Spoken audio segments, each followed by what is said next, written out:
अरे हिरन भाई, कहाँ से आए हो तुम?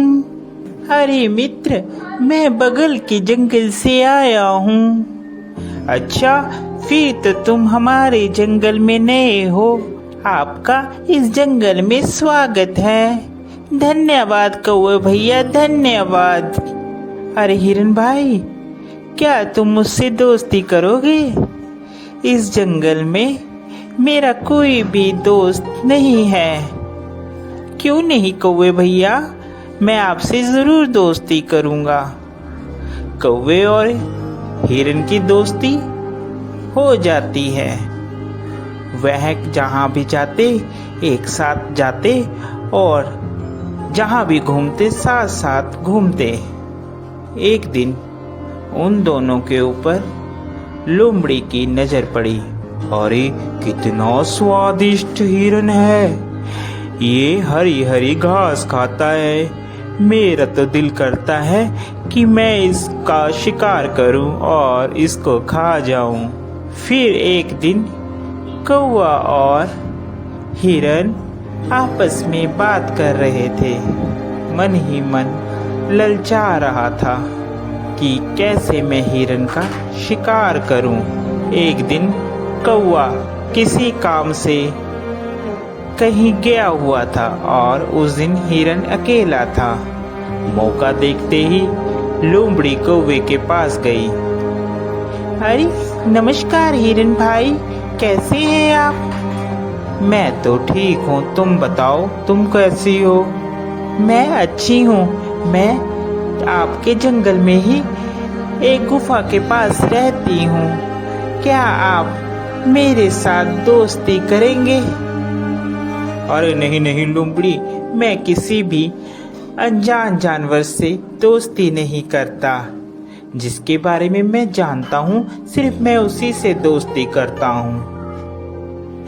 देखिए ना, इस जंगल में मेरा कोई भी नहीं है और मैं अकेली रहती हूँ। कोई भी इस जंगल में मेरा दुख सुख नहीं पूछता, कोई भी मुझे नहीं बुलाता।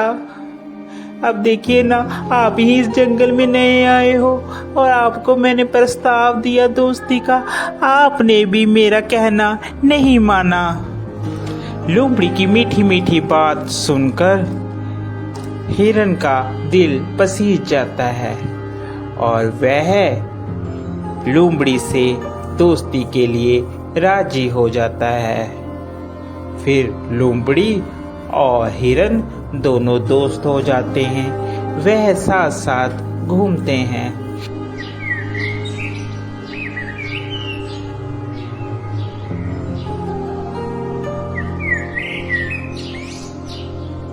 अभी हिरन मित्र, एक बात बोलूं, मुझे जंगल में एक जगह मालूम है जहाँ पर बहुत सारा तुम्हारे लिए खाना है।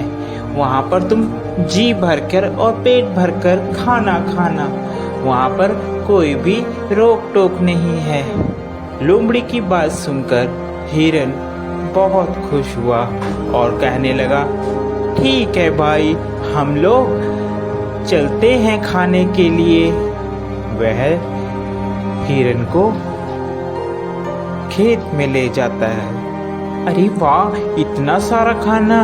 धन्यवाद भाई, तुम एक अच्छे मित्र हो जिसने मुझे इतना अच्छा खाना मुहैया करवाया। आज के बाद तुम मेरे सच्चे मित्र हो। वह खाना खाकर वापिस आते हैं। पीछे जिस किसान का वह खेत होता है, वह किसान वहां पर आ जाता है। अरे किस जानवर ने खाया, उसकी खैर नहीं।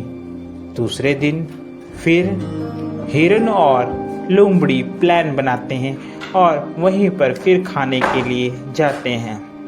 अरे इस हिरन को क्या पता, मैं इसे यहाँ पर इसलिए लाती हूँ कि ये खा खा कर मोटी हो जाए, फिर इसके बाद तो इसको मैंने ही खाना है। फिर किसान खेत में आता है और वह जाल लगाकर चले जाता है। प्लान के मुताबिक जब हिरन और लोमड़ी खेत में आते हैं तो हिरन उसमें फंस जाता है, जिसके बाद वह चिल्लाने लगता है, बचाओ, मुझे बचाओ, कोई है, कोई मुझे बचाओ। उसकी बात सुनकर वहां पर कौवा आता है और कौवा हिरन से कहता है, मित्र, मैंने कहा था ये लोमड़ी सही नहीं है, तुम इससे मित्रता मत करो, मगर तुमने फिर भी इससे मित्रता की। वह हिरन को बताता है कि कैसे तुमने किसान से बचना है। वह हिरन को कहता है, मित्र, तुम जब वह किसान आएगा तो आप मरने की एक्टिंग करना, जिससे उसे लगेगा कि तुम मर गए हो, और वह जाल खोलेगा और तुम भाग लेना। मैं तुम्हें बैठकर टोंट मारूंगा, जिससे उसे लगेगा कि मर गया हूँ। ठीक है कौवे मित्र, जैसा तुम कहोगे मैं वैसा ही करूँगा। उसके बाद वहाँ किसान आता है और हिरन वैसे ही करता है। किसान को लगता है कि हिरन मर गया है। जैसे ही वह जाल खोलता है, हिरन वहाँ से भाग जाता है।